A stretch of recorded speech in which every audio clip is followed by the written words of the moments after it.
बच्चों हम अपने पिछले वीडियोस में धातुओं के रासायनिक गुण पढ़ रहे थे, जिसमें से 3 गुण हम पढ़ चुके हैं। जो पहला था धातुओं की ऑक्सीजन से अभिक्रिया, दूसरा था धातुओं के जल से अभिक्रिया, तीसरा था धातुओं की अम्लों के साथ अभिक्रिया। आज हम चौथा गुण पढ़ेंगे धातुओं का रासायनिक गुण, जो है धातुओं की अन्य धातु लवणों के विलयन से अभिक्रिया। तो धातु किस प्रकार अन्य धातुओं के विलयन से अभिक्रिया करते हैं, चलिए पढ़ते हैं। जब धातुएं अन्य धातु लवण विलयन के साथ अभिक्रिया करती हैं तो अधिक क्रियाशील धातु कम क्रियाशील धातु को उसके लवण विलयन से विस्थापित या अलग कर देती है और स्वयं उसका स्थान ले लेती है।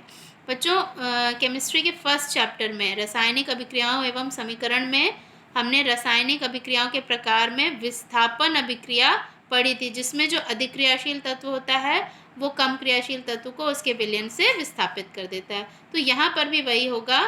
यहाँ देखिए, हमने 2 धातुएं ली हैं, पहली है धातु A और दूसरा है धातु B का विलयन, लवण विलयन। ठीक है, अब यदि इन दोनों की क्रिया कराएंगे तो जो अधिक क्रियाशील धातु होगी वो कम क्रियाशील धातु को उसके विलयन से विस्थापित कर देगी और स्वयं उसकी जगह पे जाके जुड़ जाएगी। देखिए, धातु A प्लस धातु B का लवण विलयन, यहाँ धातु B कम क्रियाशील है, धातु A अधिक क्रियाशील है, तो धातु A ने धातु B को उसकी जगह से विस्थापित कर दिया। ये देखिए, धातु B अलग हो गई और धातु A का लवण विलयन, यानी लवण विलयन किसका प्राप्त हो गया, धातु A का।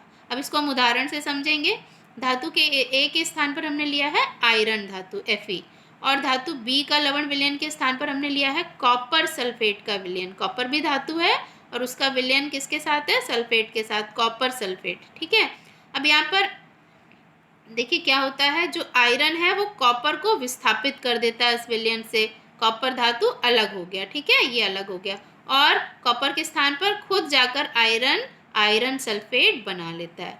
अब ये क्यों हुआ, क्योंकि आयरन की क्रियाशीलता कॉपर से अधिक है, यानी जो आयरन है वो इससे अधिक क्रियाशील है, कॉपर से अधिक क्रियाशील है, इसलिए कॉपर को उसके स्थान से हटा दिया और स्वयं उसके स्थान पर जाकर जुड़ गया।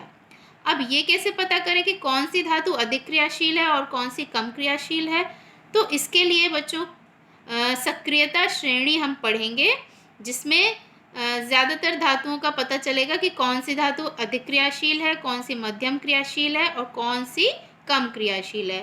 तो सक्रियता श्रेणी हम अगले वीडियो में पढ़ेंगे।